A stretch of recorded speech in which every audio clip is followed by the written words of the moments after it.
the whole path of the Buddha's teachings, whether we are referring to the basic foundational teachings or the basic foundational teachings of renunciation, or the teachings developing the compassion and the view of the absolute nature, or the pure vision, or the pure view of the higher levels of practice. For the practitioner, it all boils down to learning what to adopt and what to abandon. When the Buddha Shakyamuni first began teaching, he spoke of how beings suffer because of ignorance, and the ignorance that they suffer from was not knowing how to achieve happiness, not knowing the cause of happiness. And because beings desire happiness, then that very desire itself obscures the wisdom that would understand how to achieve it. And so although they desire and strive for one form of happiness or another,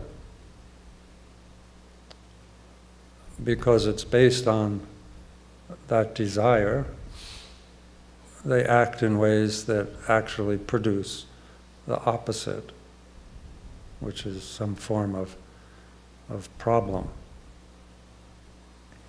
And this ignorance, which should better be called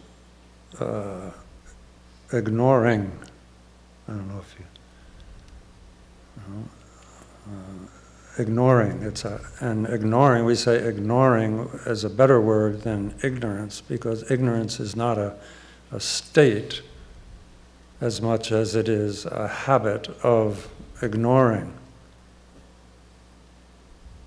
So you could say because that we are involved in the habit of ignoring our true nature, and the result of that process of ignoring is to not be aware of how things occur. So this process of ignoring, and how we have become so habituated to it, it's become one of our more fundamental addictions, is this habit of ignoring. And that might not be so bad if it wasn't for the fact that because of our ignoring, we act. And when we act, we must experience the results of those actions. And that's where the problems begin. That's where our personal experience of problems begins, acting. If we act in a positive way, we experience, if we act in a positive,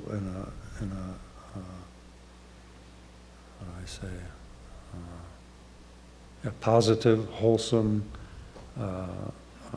helpful, good way, then we experience various forms of enjoyment and pleasure and happiness and comfort. If we act in harmful, negative, destructive ways, then we experience various forms of suffering and problems.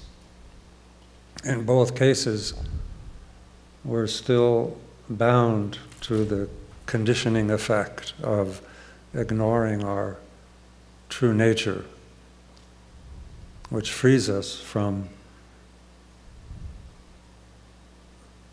the